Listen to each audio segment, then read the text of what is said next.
I forget the last time I said this publicly, but I am in fact a fan of Weezer. Selectively. I'm not a Blue or Pinkerton elitist, but I'm also not picking fights on r/Weezer. I got very mixed opinions about the band, but I'm of the belief that all of their albums have at least 3 good songs. Don't believe me? Check out this playlist I made called Good Weezer. It'll rock your freaking world, I swear to God. But a running gag with my favorite Weezer songs is they don't sound like conventional Weezer songs. They do to an extent, like it's still Rivers Cuomo singing, or the lyrics are still about girls from Japan, but with everything else, instrumentation, structure, genre, they're all against the normal parameters for the band. So today, let's check out some Weezer songs that don't sound like Weezer. Only rules: 1, no covers or features, and 2, only 1 song per album or EP release, whatever it is. Let's get wheezy.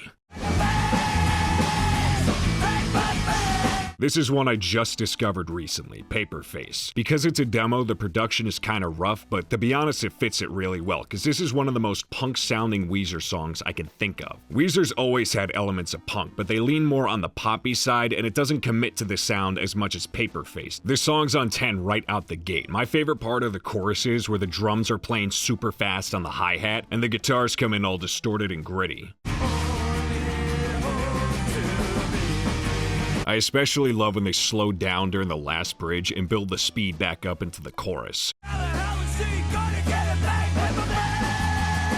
This one's just gas. Check it out unless you're scared of like high BPMs or something.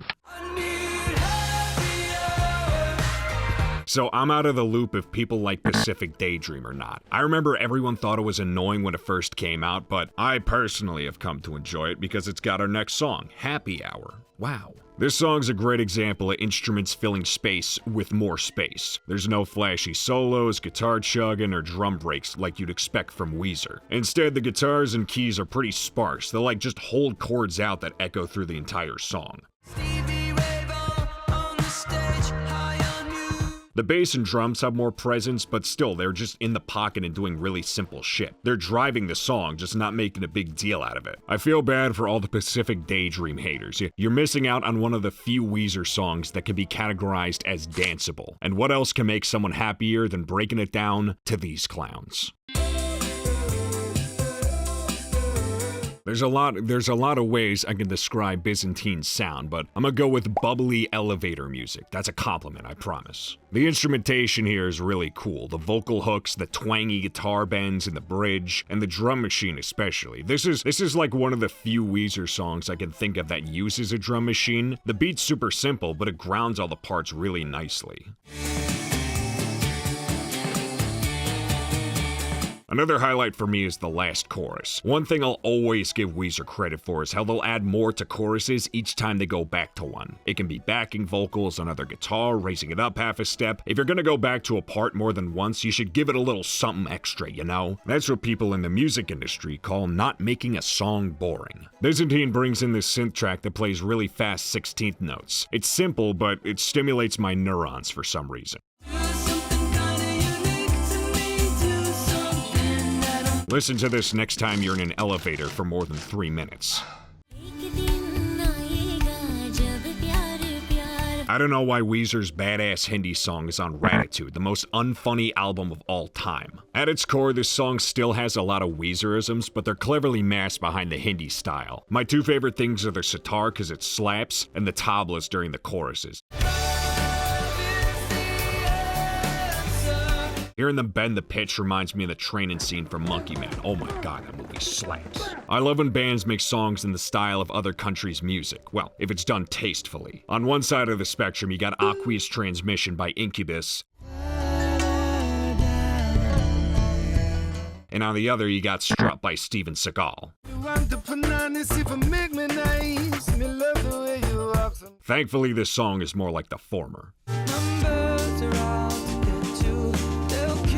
If this video entices you to check out more Weezer songs that don't sound like Weezer, listen to OK Humans. All the songs are really nice string and vocal melodies. It's honestly one of the few Weezer-related things everyone generally vibes with. I remember even granola people liked it. My favorite song from there, it's gotta be Numbers. The strings are so goddamn pretty. They hold back during the verses to let the band shine, but once it hits the chorus, they open up and it sounds amazing. I hear the sound. Rivers' voice also complements him really well. I honestly forget how good of a singer he actually is. I know this part was short, but I didn't want to over-explain the song. Sometimes you just gotta let the music speak for itself, so please listen to this when you get the chance. Oh, there's some good dreary Weezer right here. This song's cool to me because it revolves around the piano. Weezer's always used keys and stuff in songs, but mostly as background elements. But here they're the star of the show, they're front and center, and the way everything sounds complements it really well.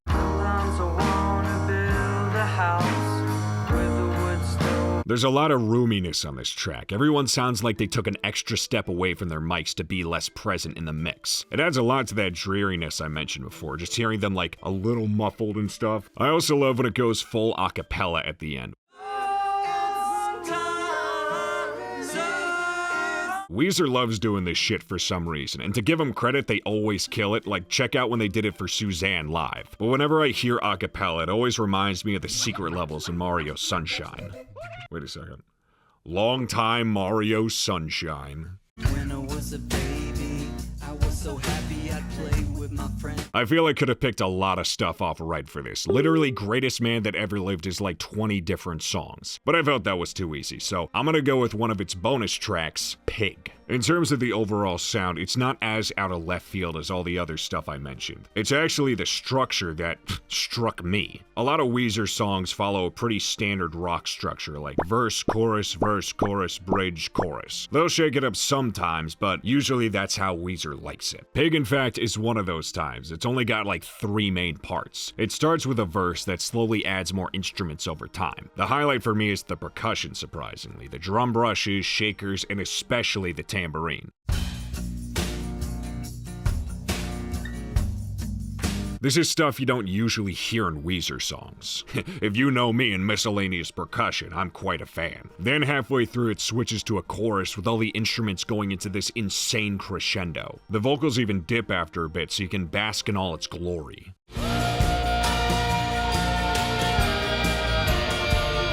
After that, it goes to a post-chorus, where everything but the guitar and vocals cut out. It ends on a pretty somber note. In fact, the whole song sounds pretty existential and sad and shit, until you remember it's literally about a pig. I can't take these guys seriously. I just can't. Please listen to this if you're someone who's split on the Red album. It's definitely not my favorite, but I respect it. Also, where the hell is Pork and Beans, Spotify?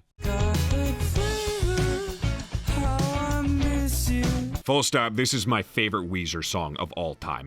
I know it doesn't represent the band's style, but I don't care. It's one of the grooviest songs ever. I literally made a whole ass video about why it's their best song like 4 years ago. It's in the old videos playlist if you want to subject yourself to that. The verse guitar part has become so ingrained into my being. 90% of the time I pick up a guitar, that's the first thing I play, without even realizing it's a Weezer song. I'll mix it up a lot with Breezin' by George Benson, because they sound pretty similar, and it seems more likely he'd write a song like that than Weezer, you know? The only part that resembles their sound are the choruses. Instead of being light and jazzy, the guitars play heavy power chords with the drums going crazy. That transition from the verse to the chorus, it's like you're at the beach and a huge wave knocks you on your feet. One tiny problem I got is the song is too short. It's not half-baked or underwhelming, but it's one of those things you want to hear them jam on for another 20 minutes. The studio version is only 2 minutes and 37 seconds. There's demos of it that are longer. Besides that, Burnt Jam is the shit. I've seen tons of people agree this is one of the band's best songs. Legit, whenever I show it to an unsuspecting fool for the first time, they'll look genuinely shocked when I tell them it's Weezer. Please listen to this song, please, oh please. You can literally finish it in the amount of time it takes to floss in the morning. Unless you're not a thorough flosser, you gross piece of shit. Alright, that's enough Weezer for one day, and potentially lifetime. Thank you all for watching. I hope you found at least one song by him to not feel guilty about liking. I'll leave a playlist with all these songs in the description. Now if you'll excuse me, all this talk of Weezer got me in the mood to watch some funk videos. I'm gonna go do that, and you're gonna go do something else. See you later, bye. Can we all just agree that Weezer is the best band of all time? No. Yes! No. And then they became the worst band of all time. What, have you even listened to Memories?